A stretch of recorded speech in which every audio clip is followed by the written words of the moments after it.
नमस्कार दोस्तों, स्वागत है आपका एग्जाम बुक चैनल में। दोस्तों यूपी पुलिस 2024 के लिए एक नई वैकेंसी जो है वो अभी अनाउंस हुई है। कुछ ही घंटे पहले जो है उसका नोटिफिकेशन आया हुआ है। डिस्क्रिप्शन में टेलीग्राम लिंक है, उसमें आप जाके आप जो है उसका नोटिफिकेशन देख सकते हैं। बाकी कुछ चीज़ें जो हैं जो आपको बतानी है, जो इसमें जो है आपको मेजर चीज़ें जो आपको पता होनी चाहिए वो मैं इस वीडियो में आपको बता दूंगा। तो ये भर्ती जो है वो उपनिरीक्षक गोपनीय सहायक उपनिरीक्षक की वैकेंसी है, मतलब गोपनीय सहायक और ASI। ठीक है। SI कॉन्फिडेंशियल बोला जाता है इसको, SI कॉन्फिडेंशियल और ASI। ठीक है। ASI में जो है दो पद होते हैं, एक होता है लेखा और एक होता है लिपिक। ठीक, एक होता है लेखा, एक होता है लिपिक। ये दो पद जो होते हैं वो किस में होते हैं, आपके जो हैं ASI में होते हैं, असिस्टेंट सब इंस्पेक्टर। ठीक।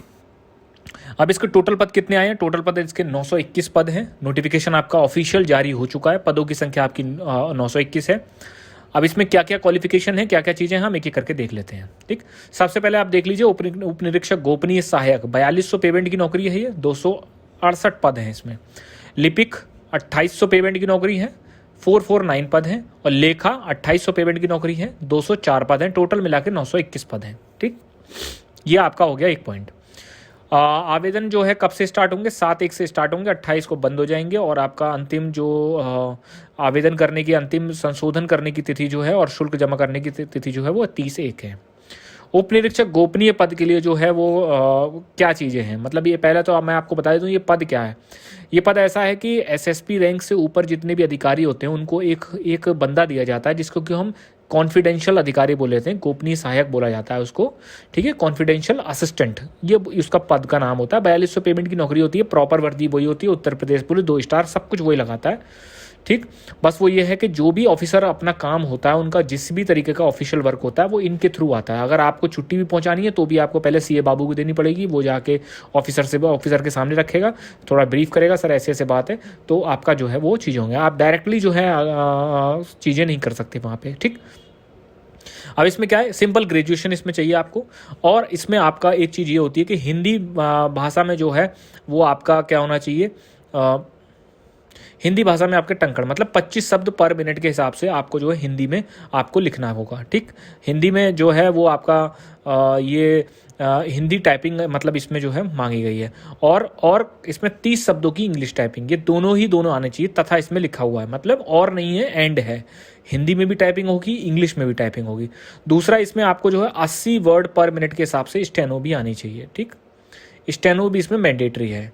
ठीक। और तीसरा आपका ये है कि इसमें आपके पास O लेवल का सर्टिफिकेट होना चाहिए, जो कि किसके द्वारा, नाइलेट के द्वारा जो है वो जारी किया गया हो, अथवा इसमें समकक्षता भी मान्य रहेंगी।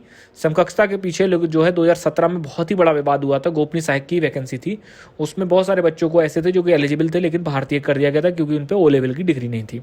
लेकिन अब जो है मैं टेलीग्राम लिंक पे डाल दूंगा, उसमें पूरी लिस्ट निकाल के उन्होंने बता दिया हम ये चीज़ें जो हैं वो आपके कौन कौन से सर्टिफिकेट जो हैं जो O लेवल के बराबर होंगे। दूसरा आपका आता है उपनिरीक्षक सहायक उपनिरीक्षक लिपिक। ठीक है, जिसको कि हम आम भाषा में बाबू बोलते हैं। तो पुलिस में जो बाबू की पोस्ट होती है वो यही होती है। इसमें भी क्या है, हिंदी और इंग्लिश में टाइपिंग मांगी है, हिंदी में 25 और इंग्लिश में 30। बाकी इसमें स्टेनो वगैरह नहीं मांगा है। O लेवल वाला जो सीन है वो इसमें भी यही रहेगा, समकक्षता इसमें मान्य रहेगी। सिंपल ग्रेजुएशन इसमें चाहिए, किसी भी स्ट्रीम में हो आपके पास सिंपल ग्रेजुएशन होना चाहिए। तीसरा है आपका पद लेखा। ठीक है, लेखा का जो पद होता है वो आपका स्नातक उपाधि चाहिए वाणिज्य में, मतलब कॉमर्स चाहिए आपके पास, और परा स्नातक और डिप्लोमा चाहिए लेखा शास्त्र में। अगर इन दोनों, या मतलब अगर आपने सिंपल ग्रेजुएशन किया है आर्ट से, साइंस से, किसी से भी, लेकिन लेखा शास्त्र मतलब कॉमर्स को लेके अगर आपने जो है डिप्लोमा मतलब परा स्नातक की डिग्री कर ली, MA की डिग्री कर ले रखी है आपने, ठीक है, लेकिन आपके पास वो चीज़ कॉमर्स जो है वो ग्रेजुएशन में नहीं था, लेकिन तब भी आप मान्य होंगे। इसमें क्या होगा, इसमें 15 शब्द प्रति मिनट के हिसाब से जो हिंदी टंकड़ इसमें लिखा जाएगा। ठीक, सिंपल वही है, O लेवल इसमें भी चाहिए पूरा। ठीक। अब इसमें एज क्या होनी चाहिए, 21 से लेके 28 वर्ष तक की जो है वो उसमें एज चलती है। बाकी जो भी 5 साल SC ST एंड OBC के लिए जो भी 5 साल का जो है एज रिलैक्सेशन होता है 5 वर्ष का, वो चलता रहेगा। कांस्टेबल में जो 3 वर्ष का दिया गया है वो इसमें इस भर्ती में मान्य नहीं है, तो कृपया जो है 21 से 28 का बस वही भरें।